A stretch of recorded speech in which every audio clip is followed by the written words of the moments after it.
வணக்கம் இடமலம் நேயர்களே. என்னடா ரொம்ப நாளுக்கு அப்புறம் வந்து இடமலம்க்கு வந்திருக்கேன்னு பார்த்தீங்களா? ஒரு பாட்டை கேட்டேங்க. மெய் மறந்து போயிட்டேன். அதாவது ரிப்பீட் மோட்ல கேட்டு, கேட்டு, கேட்டு வந்து பார்த்தீங்கன்னா, என் வேலை விட்டு, என்னோட வெட்டிய விட்டு, என்னோட நாள் எல்லாமே வந்து பார்த்தீங்கன்னா, முழுக்க, முழுக்க அந்த பாடல கேட்டு அதே மாரி பாட முயற்சிச்சேன்.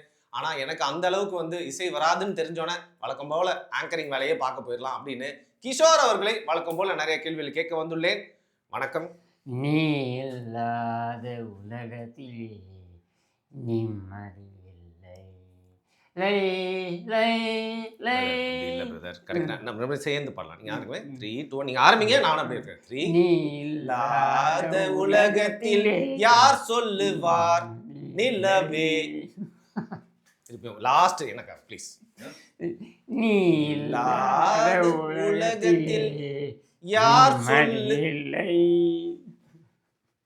சரி வாங்க. நீ இல்லை என்றால் வாழ் என்னங்க ஏதாவது ஒன்று பாடலாமே. பாடுங்க பாடுங்க.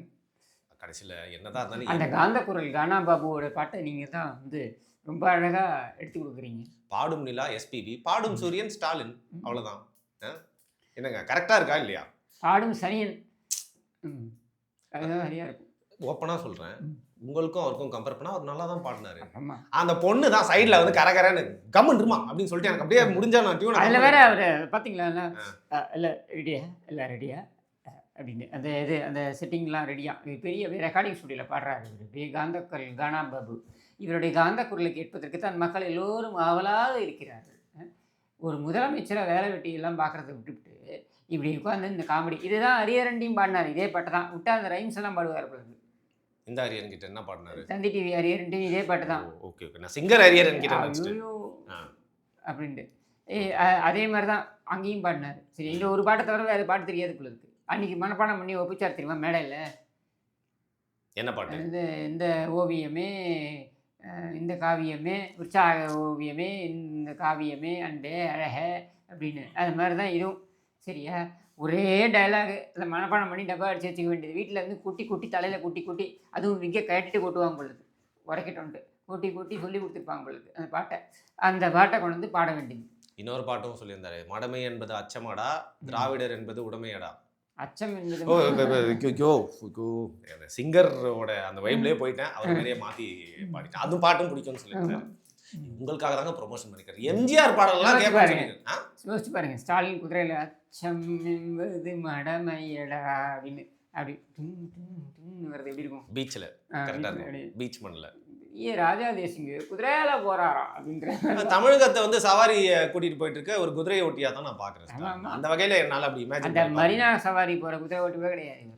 ஏங்க மரீனால இருந்து அவர் குதிரை ஓட்டிட்டு அப்படியே சமாதி பக்கம் போனார்னா இறந்து போன கலைஞர் எழுந்து வந்துருவாருங்க. கையில தயிரோட எழுந்து வா தலைவா எழுந்து வா ஏற்கனவே கத்தின்னு இருக்காங்களா இவரும் எழுந்து வந்துருவாரு. அப்படியே எழுந்து வந்து தன் மகனை பார்த்து பூரித்து போய் இறந்தும் பல பேருக்கு எழுச்சி ஏற்படுத்துற ஒரு தலைவரா இருந்துட்டு போறாருங்க கலைஞர். அவர் அங்கேயும் அவரை பார்த்து நீ இல்லாத உலகத்திலே நிம்மதி இல்லை. ஆக்சுவலா அவர் வந்து இது வந்து கலைஞர் அவர்களோட நினைவுக்கு ரீசெண்டா போயிருந்தாரு. அங்க போய் பாடி இருந்தாரு. நல்லா இருந்திருக்கும். விஷயத்துக்குள்ள போறதுக்கு முன்னாடி இன்னும் ஒரே வாட்டி பாட முடியுமா? நான் சும்மா கேட்டேங்க. ஐயோ அவர் மாதிரியே இவரும் நல்லா இருக்குன்னு நம்புறாரு. மக்களே இதை பத்தி ஏதாவது கீழே கமெண்ட் பண்ணுங்க. ஸ்பெக்ட்ரம் ராஜா மாதிரி போல இருக்கு. இப்படியாவது வெயிட்ட போடுங்க கிஷோர் ப்ரோ. வெயிட். எனிவே ஏலகிரியில் பூத்த ஒத்த ரோசா நம்ம ராசா அவர் வந்து பாத்தீங்கன்னா முன்ன ஏலகிரி இல்லைங்க அது நீலகிரி. ஐயோ சே முதல்வர் துணை. சரி ஓகே ரைட். நீலகிரியில் பூத்த ஒத்த ரோசா அவர் வந்து பாத்தீங்கன்னா வந்து திராவிடத்தின் போர்வாலா இன்னைக்கு வரைக்கும் வந்து சொல்லிக்கிட்டே இருக்கும் வந்து மின்னமலம் சேனல்ல வந்து கூப்பிட்டுருக்காங்க. அப்படி இருக்கிறப்போ வந்து பாத்தீங்கன்னா எல்லா கட்சியிலுமே வந்து பேசினாங்க. அந்த தொகுப்பாளினி ஒருத்தங்க அவங்க வந்து பாத்தீங்கன்னா ரொம்ப ஒரு நல்ல தொகுப்பாளினியா இருந்தாங்க.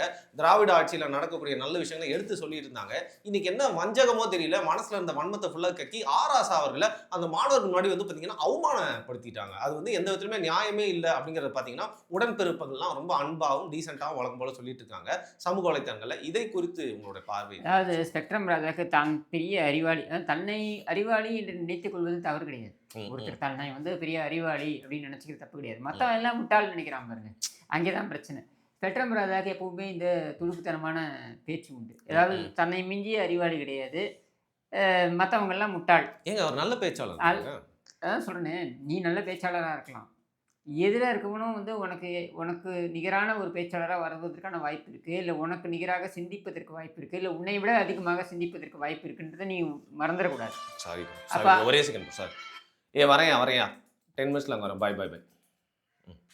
அப்ப அந்த இதுவே இல்லாம எதுவெடுத்தாலும் எகத்தாளமா பேசுறது. இப்படித்தான் ஒரு இதுல பார்த்தீங்கன்னா, ஒரு லேடி வந்து ஒரு பெண் சின்ன மகளிர் ஸ்கூல் பத்தி பேசுச்சு. ஆமா. ஏம்மா உங்க பசங்களை எல்லாம் கொண்டு போய் நீங்க அரசு பள்ளியில யாராவது சேர்க்குறீங்களா? நீங்க எல்லாரும். எல்லாம் வந்து பிரைவேட் ஸ்கூல்ல தானே சேர்க்குறீங்க அப்படின்னு. ம். Good question, good question, good question அப்படின்னு. ம். அது குட் கொஸ்டினா, பேட் கொஸ்டினா ஒரு கேள்விக்கு பதில் சொல்றா. Where is the good answer அப்படிங்கிறீங்க. அது இல்லை குட் நல்ல கேள்வி, நல்ல கேள்வி. Good question. கேள்விக்கு பதில் சொல்லு. என்ன கேட்குறோம்? அரசு பள்ளியில் உங்கள் பசங்களெல்லாம் நீங்கள் படிக்க வைக்கிறீங்களா? உண்மை என்ன? அரசு பள்ளியில் படிக்க வைக்கிறது கிடையாது. 2வது உண்மை என்ன? நீங்களே ப்ரைவேட் ஸ்கூல்ஸ் நடத்துகிறீங்க. அந்த ப்ரைவேட் ஸ்கூல்ஸில் நீங்களே ஹிந்தி கற்றுக் கொடுக்குறீங்க. சரியா? ஆனால் வயலில் வந்து நீங்கள் பேசுகிறதெல்லாம் வேறு. அப்போது இங்கே என்ன அதாவது என்ன தீ பரவட்டும், அதாவது ஹிந்தி பரவட்டும் அப்படிங்கிறது தான் போல பராசக்தி அதுதான் படத்துல சொல்கிறேன். நீ போயிருக்கு. நீ வந்து பேசுகிற கொள்கைக்கும் உன்னுடைய உன்னுடைய நடைமுறையில் நீ ஆள்பவர்கள் நான் சொல்கிறேன். நீங்கள் என்ன நடைமுறைப்படுத்துகிறீங்க அப்படின்ட்டு கேட்டிங்கன்னா ஒன்றும் கிடையாது. அப்படின்ற கேள்வியை பாமரன் கேட்குறான். இதுக்கு ஒன்றும் பெரிய அரசியல் ஞானியாக இருக்கணும்னு அவசியம் கிடையாது. பெரிய அறிவு சார்ந்த பாமர ஆளு கேட்குறான். ஏண்டா உன் பசங்களெல்லாம் கொண்டு போய் நீ ப்ரைவேட் ஸ்கூலில் சேர்க்குற, நீயே ப்ரைவேட் ஸ்கூல் நடத்துகிற, அந்த ப்ரைவேட் ஸ்கூலில் ஹிந்தி கட்டாயம்னு கொண்டு வர, தமிழில் பேசினா ஃபைன் போடுற, இப்படியெல்லாம் நீ பண்ணும்பொழுது நீ எப்படிடா தமிழ் வாழ்கன்னு சொல்லி ஹிந்தி அரக்கன் ஒழிய, ஹிந்தி அரக்கி என்ன ஒழிய இப்படின்லாம் நீ பேசி ஏன்டா ஊரை ஏமாத்துறேன்னு கேட்கறதுக்கு பாமரனுக்கு உரிமை இருக்கா இல்லையா? உரிமை இருக்குங்க. அதனால் நீ எல்லாம் என்ன கேட்குற? உன்னையெல்லாம் படிக்க, அதாவது இந்த ஆர்எஸ் பாரதி மென்டாலிட்டி தான். இன்னையெல்லாம் நாங்கள் தான் படிக்க வச்சோம். இப்போ கருணாநிதி இல்லைன்னா எவனும் படிச்சிருக்க மாட்டான். இல்லை கருணாநிதி காலத்துக்கு முன்னாடி எவனும் படிக்கலை. என்னதான் இருந்தாலும் அவரை வந்து நீங்க இந்த தொகுதியில நிக்கிறீங்கன்னு சொல்லிட்டு ஒரு மாதிரி கார்னர் பண்ணி அவரோட பின்னணியை குறித்து இன்டைரக்டா அந்த தொகுப்பாளனே அப்படி பண்ணிருக்க கூடாதுங்க. அது பேட் இவர் பாலிடிக்ஸ். கேட்டார்ல, எடப்பாடி பழனிசாமியோடைய தாயாரை பற்றி இவர் பேசினார்ல. அதெல்லாம் எதுக்கு திருப்பி அதெல்லாம் நினைவுபடுத்துறீங்க? என்ன நீ பேசலாமா? நூற்றோட கள்ளக்குழந்தை சொல்லலாமா? இந்த வார்த்தையை பேசலாமா? நீ நீ பேசலை. யாரை பற்றி வேணாலும் எகத்தாளமாக நீ பேசுவியா? அப்புறம் எது கேட்டிங்கனாலும் அதுக்கு இதெல்லாம் பார்த்தீங்கன்னா அப்படியே நேரம் வந்து நாங்கள் வந்து அயோத்தியா கேஸை பற்றி பேசும்போது advance person that's matter over, அவ்வளோதான். இது ஒன்றுமே இல்லை. என்னடா ஒன்றுமே இல்லை? 200 வருஷமாக ஒருத்தன் சண்டை போட்டுட்டு இருக்கான் கோர்ட்டில். இவர் 2 நிமிஷத்தில் வந்து அட்வான்ஸ் பர்சன் தட்ஸ் ஆல் அப்படின்னு போயிடுவாரான். அவர் தனக்கு தான் எல்லாம் தெரியும்னு நினைப்பு, வேறு ஒன்றுமே கிடையாது. சரியா? அப்படி நீ இருக்கலாம். ஆனால் இங்கே மக்கள் வந்து கேட்குற கேள்விகள், அதுவும் கூச்சம் இல்லாமல் பொய் சொல்கிறது 95%, 98.9%. அதாவது 0.9 டெசிமலாக சொல்லிட்டாங்கன்னா அது இன்னும் கரெக்டாக இருக்கணும்னு நம்ம நினைக்கிறேன். இந்த கருணாநிதி தனம்லாம் எங்களுக்கும் தெரியும். 2% கிருமிகள் மாதிரி. இந்த கருணாநிதி தனம் எங்களுக்கும் தெரியும். சரியா? கூச்சமே இல்லாமல் புழுகிற இல்ல பிரதர், யாராவது வந்து என்னிடம் விவாதிப்பதுக்கு தயார் என்றால் தயார் இருந்தால் வாங்க, நான் சவால் விடுகிறேன். உன் தலைவன் நான் சவால் விட்டுருக்காரு எடப்பாடி பழனிசாமி. வா, 4.5 ஆண்டு நான் ஆட்சி பண்ணேன், நீ 4.25 ஆண்டு நீ ஆட்சி பண்ணியிருக்க. வா, 2 பேரும் பேசலாம். வா வா, ஒரே மேடையில் பேசுவோம். சன் டிவியில் போடுறா, சன் டிவியில் லைவ் போடு. நீ துண்டு சீட்டோட வா, கூட 4 அலக்கைங்களை வச்சுக்க, நான் தனியாக வரேன். சொல்கிறாரா இல்லையா? நான் பேசுகிறேன், என்னுடைய ஆட்சியோட சாதனைகளை நான் பேசுகிறேன், ஆட்சியோட சாதனைகள் நீ பேசுகிறா அப்படின்ட்டு துணிச்சிட்டு இருக்கா உன் தலைவனுக்கு? இதில் வந்து நியாயப்படுத்துறது என்ன? கூச்சமே இல்லாமல் நியாயப்படுத்துறது வாரிசு அரசியல் என்பது மக்கள் ஏற்றுக்கொண்டு விட்டார்கள் என்றால் நாம் என்ன பண்ண முடியும்? மக்கள்கிட்ட கொண்டு போய் நீங்கள் திணிக்கிறீங்கடா. வேட்பாளராக நீ போடுறதுனால தானே அவன் தேர்வாரான். அப்போது மக்கள் அவர்களை சிறந்த தலைவர்களாக ஏற்றுக்கொண்டு விட்டார்கள் என்றால் வெக்கமா இல்லை உனக்கு? கருணாநிதிக்கு அப்புறம் கருணாநிதியோட பண்புகள் ஸ்டாலினிடம் ஆளுமை பண்புகள் இருக்கிறது என்று அவர்கள் முடிவெடுத்து விட்டார்கள். அதே போல் உதயநிதியிடமும் இருக்கிறது என்று அவர்கள் முடிவெடுத்து விட்டால் ஏன்? சரி, ஸ்டாலின் வரைக்கும் அவர்கள் முடிவெடுத்தார்கள். அதுக்கப்புறம் ஏன் நீ அந்த ஆளுமை பண்புன்னு இருக்கிறாய் என்று ஏன் அவர்கள் முடிவெடுக்க முடியல? ஏன் உனக்கு அந்த தகுதி இல்லையா? Is a great parliamentarian. So what? Are you not a great leader? நீ உனக்கு அந்த பண்புகள் இல்லையா? சுயமரியாதைன்னு வார்த்தைக்கு வார்த்தை சொல்கிறீங்க. இதடா சுயமரியாதை? கருணாநிதியோட மகன் என்பதனால் மட்டும் ஸ்டாலின் வரவில்லை. ஸ்டாலினுக்கு தகுதிகள் இருக்கிறது என்று நீ சொல்கிற வரைக்கும் என்னால் ஏற்றுக்க முடியுது. அதுக்கப்புறம் என்னடா உதவாநிதி? ஏன்டா ஸ்பெக்ட்ரம் ராஜா வரலையா? வரலாமே. ஏன் அந்த தகுதிகள் உனக்கு இல்லையா? நீயே ஒத்துக்கிறியா அந்த தகுதி உனக்கு இல்லைன்னு? வெக்கமா இல்லை உனக்கு? இதை நியாயப்படுத்துகிற. அதனால் எங்கள்கிட்ட நீங்கள் கேட்கக்கூடாது, மக்கள்கிட்ட தான் நீங்கள் போய் கேட்கணும். மக்கள் தான் ஏற்றிக்கணும். மக்கள் ஆமாம், மக்கள்கிட்ட போய் நீ வேறு எந்த சாய்ஸும் இல்லைன்னா மக்கள் இதை தான் ஏற்று ஆகணுன்ற ஒரு நிலைமையில் நீ கொண்டு போய் நிறுத்திட்டு மக்கள் தான் நான் கேட்கணும். நான் ஒன்றே கேட்குறேன்டா, உனக்கு தகுதி இல்லையா? மூளை கட்டவனே. ரொம்ப அந்த தொகுப்பாளினி தான் பண்றாங்கன்னா நீங்க அதை சாக்கா வச்சு ரொம்ப வந்து தரம் தாழ்ந்து பேசுறீங்க. தரம் தாழ்ந்தெல்லாம் இல்லைங்க, தரம் தாழ்ந்த நபர்களை இப்படித்தான் பேச விலை போயிட்டாங்களோன்னு நினைக்கிறேன் அந்த தொகுப்பாளினி. ஏன்னா சீமான் அவர்களுக்கு பாக்குறாங்க, அவர்கிட்ட இந்த மாதிரி கிடுக்குப்பிடி இல்லை கேள்விலாம் கேட்க மாட்டாங்க. ஆராசாவை எல்லாரும் மணி கூப்பிட்டு வச்சு அவமானப்படுத்தணும்னு மட்டும் ஒரு கேள்வி ஆட்சியில் கேட்கறாங்க. நீ தானே இருக்க. ஆட்சியிலே இல்லாத ஒரு ஆளை போய் எத்தனை கேள்வி கேட்பீங்க? 6 முறை ஆட்சியில் வந்து உட்கார்ந்து நீங்கள் ஆட்சி புரியிற பேர் வழி இந்த நாட்டை வந்து நாங்கள் தான் சிறப்பாக கொண்டு போகணும்னு பெருமை பீத்துறது நீ தானே. அவரா பெருமை பீத்துறாரு? அவர் என்ன ஆட்சிக்கு வந்திருக்காரா? இல்லை ஆட்சியில் இருந்திருக்காரா? இல்லை ஒரு எம்எல்ஏவாக இருந்திருக்காரா? எதுவும் கிடையாது. நான் எம்எல்ஏவாக வந்தால், நான் எம்பியாக வந்தால், நான் தலைவராக வந்தால் இப்படிதானே பேசிக்கிட்டு இருக்காரு. இது வரைக்கும் அவர் ஆட்சிக்கு வரல. 2016 அந்த மனுஷன் தேர்தலில் போட்டிக்கிட்டு இருக்காப்புல. மக்கள் வாய்ப்பு கொடுக்கல. மக்கள் உனக்கு வாய்ப்பு கொடுத்துருக்காங்களே, அப்போ உன்னை தான் கேள்வி கேட்போம். பதில் சொல்லு. ஏன் உன்னை நீ ஒப்பீடு பண்ணுற? மக்களால் தேர்வு செய்யப்படாத நபருடன் நீ ஏன் ஒப்பீடு செய்து கொள்கிறாய்? உங்கள்கிட்ட தானே கேள்வி கேட்குறாங்க, பதில் சொல்லுறதுக்கு. அதுக்கு உடனே அவங்களுடைய சாதி, அவங்களுடைய மதம், இவங்க வந்து ஊரில் வந்து பேசுறதுலாம் மதச்சார்பின்மை, சாதி பாகுபாடுகள் இல்லாத நபர்கள் நாங்கள். ஆனால் மூச்சுக்கு 300 முறை சாதி. நீங்கள் பொது தொகுதியில் நிற்கிறது உனக்கு என்ன பிரச்சனை? அது சொல். கேட்டால் என் பூர்வீகம் அது. இது கருணாநிதி தனம். என்னுடைய தாத்தாவுக்கு தாத்தா அங்கேருந்து தான் வந்தார். அதனால் நான் அங்கே போய் போட்டிக்கிட்டேன். சரி, அப்போ பெரம்பலூரில் நீ ஏன் போட்டிக்கிட்ட? தனி தொகுதியாக இருந்த வரைக்கும் அங்கே தானே போட்டிக்கிட்ட. அப்போது உனக்கு தெரியலையா நீலகிரியில் உன் தாத்தாவுக்கு தாத்தா இருந்தாருன்னு? தனி தொகுதியாக மாறினதுக்கப்புறம் தான் உன் தாத்தாவுக்கு தாத்தா அங்கே இருந்தான்னு தெரியுமா உனக்கு? என்ன கருணாநிதி தனம் இதெல்லாம்? சரி விடுங்க. 2G காலத்துலேருந்து அரசியல் பண்ணிட்டு இருக்க ஆள் இன்னைக்கு 5G மோடிஜி காலத்தில் வரைக்கும் அரசியல் பண்ணிகிட்டு இருக்காரு. அவர் வந்து அடுத்த கட்டத்துக்கு போகிறதுக்காக வந்து பார்த்தீங்கன்னா நீங்கள் இவ்வளோ ஆசைப்படுறீங்க, அந்த கட்சியில் இருக்கவங்க ஆசைப்பட மாட்டாங்க அப்படிங்கிறது வந்து நம்மளுக்கு புரியுது. இருந்தாலும் ஜல்லிக்கட்டுக்கு வந்து போனாங்க. முக்கியமாக ஜல்லிக்கட்டில் இந்த வாட்டி வந்து காலையில் வரவே இல்லையாங்க. என்னது இவன் பேர் என்ன, உதவாநிதி. நான் வேற ஒரு விஷயம் சொல்ல வந்தேன். ஜல்லிக்கட்டுல பாக்குறதுக்கு கூட்டம் கம்மியாச்சு. ஏன் தெரியுமா? உதவாநிதி வரலையா, எல்லாருமே கோச்சிட்டாங்க. உதவாநிதி வரவே இல்லையான்னு சொன்னேன். உதவாநிதிக்கு வரவே இல்லையான்னு நான் சொல்லலை. காலையில் இப்போ உதவாநிதி வரலையாம். காலையில் அவன் இங்கே எழுந்துப்பான். அதனால் அது அந்த நல்ல நேரம் குறிச்சிருப்பாங்க. மாடு திறந்து விடுவதற்கு நல்ல நேரம் பார்த்துருப்பாங்க. அதையெல்லாம் வந்து கடந்து போகணும்னா அவங்கெல்லாம் ஒரே காண்டாகி ஒரே கத்த ஆரம்பிச்சிட்டாங்க. இதெல்லாம் வெளியில் மீடியாக்கள் பேசலை. சரியா? கடலை கிளப்பி விடுறீங்க சும்மா. கிளப்பாமல் எப்படிங்க விட முடியும்? Oh my God. இல்லைங்க, ஜென்ரலாக சொல்கிறேன். நான் மட்டும் டீச்சராக இருந்தால் உங்களை கிளாஸ்க்கு வெளில நீல் டவுன் பண்ணி வச்சிருப்பேன். இப்பெல்லாம் பேசாதீங்க. சொல்கிறேன், டீசென்சியான ஒரு ஆடியன்ஸ் பார்த்துட்டு. நான் ஜென்ரலாக பேசுகிறேங்க, நீங்கள் வேறு மாதிரி பேசுகிறீங்க. நான் கேட்குறது என்னென்னா, இவன் வந்து அங்கே போகலை டைமுக்குன்னு சொல்கிறேன். அப்புறம் நானாக கிளப்பி விட்றேன்னா அப்போ டைமுக்கு வந்தான்றதை காமிங்க. ஜல்லிக்கட்டில் போன வருஷம் ஜல்லிக்கட்டு ஞாபகம் இருக்கு. கலெக்டர் நீ ஓரமாக நிற்க வச்சுட்டு இன்பா இந்த ஆரஞ்சு ஜூஸ் குடிப்பா அப்படின்னு குடிக்க வச்சாரு. ஆமாம், அது குடிக்க வச்சு அதெல்லாம் மிஸ் பண்ணலாம். இன்பநிதியோட ஃப்ரெண்ட்ஸ் எல்லாம் அப்படியே ஃப்ரண்ட் ரோல உட்கார வச்சு கலெக்டர் அம்மாவை அந்தம்மா ஓரமாக போய் நில்லுமா அப்படின்னு நிற்க வச்சாங்க. கலெக்டருக்கு கலெக்ட் பண்ணாமல் இங்கே என்னங்க வேலை? சின்ன பையன் பாவம் பார்க்க வந்திருக்கான், கால் வலிக்குதுன்னு உட்கார வச்சு. ஆமாம், அவன் இப்போ ஆஃப்டர் ஆல் ஐஏஎஸ் படித்தவங்க அவங்க.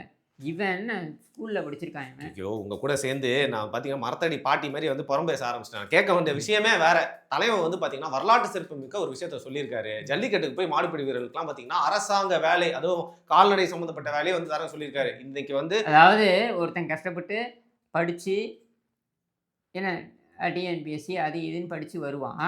அவனுக்கு அரசாங்க வேலை நீ கொடுக்க மாட்டேன். லட்சக்கணக்கில் காத்திருப்பில் வச்சிருக்கேன். சீமான திட்டுறீங்க. எவனோ சீமான் கிட்ட எதுக்கு வம்புக்கு போறீங்க? இப்போ இல்லைங்க, வரேன் இருங்க, சீமானுக்கு நான் வரேன். ஒருத்தன் வந்து படித்து வருவான், அவனுக்கு நீ அரசாங்க வேலை கொடுக்க மாட்டேன். சரியா? டிஎன்பிஎஸ்சியில் வந்தவனுக்கு அவன் வேலையில் நீங்கள் அடித்து பிடிங்குவீங்க. 35 லட்சம் 25 லட்சத்துலேயும் 35 லட்சம் வரைக்கும் ஒரு சீட்டுக்கும் நீங்கள் வந்து விலை பேசி வாங்குவீங்க. நேரு பண்ணார்ல, ட்ரூ வேல்யூ ஹோம்ஸில் உட்காந்து வாங்கினார். 1 லட்சம் பேரை எழுத வச்சுட்டு, எக்ஸாம் எழுத வச்சுட்டு, அதில் 1200 பேரை நீ வந்து 25 லட்சம் கொடு 35 லட்சம் கொடுத்து தலா வாங்கி அத்தனை கோடி சுருட்டிப்பீங்க. சரியா? இதில் எவ்வளோ ஒருத்தன் ஒரே ஒரு நாள் மாடு பிடிச்சிட்டான்னா அவனுக்கு அரசு வேலை. ஆண்டு முழுக்க படித்து வராமல் பாருங்க, அவனுக்கு வேலை கொடுக்குறதுக்கு துப்பு இல்லை, வக்கீல் இல்லை. உனக்கு ஒரு நாள் மாடு பிடிச்சிட்டானா அவனுக்கு அரசு வேலையா? இதெல்லாம் என்ன? சரி, ஒரு நல்ல விஷயம் பண்ணா வாய்க்கு வந்ததை அடிச்சு விடுறது. அதாவது வாக்குறுதின்ற பேர்ல எதை வேணாலும் இந்த வேற 2000 ரூபாய் தருது, ஆண்களுக்குலாம் வந்து பஸ் ஃப்ரீன்னு சொல்றது, வாய்க்கு வந்தா அடிச்சு விடுறது கரெக்ட் தான். யாரும் இல்லன்னா 2000 தரேன்னு சொல்றதா இருக்கட்டும். அவங்க 2500 கொடுத்தவர் அவரு. சரியா? கொரோனா காலத்திலேயே 2500 கொடுத்தவர் அவரு. எந்த வருவாயும் இல்லாமலேயே 2500 கொடுத்தவர் அவரு. சரியா? நீ 1000 கொடுக்குறேன்னு சொல்லிட்டு வந்துட்டு 27 மாசம் நீ என்னத்த புடுங்கின? குடுத்தியா? அதுக்கப்புறம் தகுதி வாய்ந்தவர்களுக்கு தான் கொடுப்போம். நீ யார்றா என் வீட்டு பெண்களுக்கு தகுதி பார்க்கறதுக்கு? என் வீட்ல இருக்க பெண்களுக்கு தகுதி இருக்கா இல்லையான்னு முடிவு பண்ணுறதுக்கு நீ யார்றா? தகுதி வாய்ந்த அதாவது என் வீட்டு பெண்களுக்கு வந்து குடும்ப பெண்ணா இல்லையான்ற தகுதியை இவனுங்க முடிவு பண்ணுவாங்களா? என்ன அயோக்கியத்தனம் இது? நீ சொன்னது என்ன? அனைத்து மகளிருக்கும் தருவேன் தானே நீ சொன்ன? குடுத்தியா? 27 மாதம் நீ கொடுக்கல. மொத்தமே உன்னோட ஆயுசு 60 மாதம் தான். அதில் 27 மாதம் பாதி மாதம் நீ கொடுக்கல. அதுக்கப்புறம் அதுவும் அதிமுக வந்து கேட்டதுக்கப்புறம் தான் நீ கொடுத்த. அதிமுக அப்படியா? அவங்க அம்மா உணவகமாக இருக்கட்டும், சத்துணவு கூட்டு திட்டத்திலேருந்து ஆரம்பிப்போம். சத்துணவு திட்டம், வீராணம் திட்டம், இதையெல்லாம் நீ நக்கல் பண்ணீங்க. அம்மா உணவகம் இதெல்லாம் வாய்ப்பே கிடையாது. இதெல்லாம் நடத்தவே முடியாது. 3 மாதத்துல மூடிடுவாங்க, 6 மாதத்துல மூடிடுவாங்க. 2014 தேர்தல் வந்த உடனே மூடிடுவாங்க. சொன்னாங்களா இல்லையா? நடைமுறைப்படுத்தலையா? இன்னைக்கு நீ வந்து அதை கிடப்பில் போட்டிருக்க. ஏன்னா உனக்கு ஆட்சி நடத்த தெரியாது, உனக்கு நிர்வாகம் நடத்த தெரியாது. இந்த மாதிரி பாட்டு கூத்து கும்மாளம்னு ஆட தான் உனக்கு தெரியும். உன் குடும்பத்துக்கே அது ஒன்று தான் தெரியும், வேறு ஒன்றும் தெரியாது. உங்கள் அப்பனும் அந்த மாதிரி தான் பாராட்டு விழா, மாதம் ஒரு பாராட்டு விழா, வாரம் ஒரு பாராட்டு விழா, நீ இந்த மாதிரி தினம் ஒரு நாடகம்.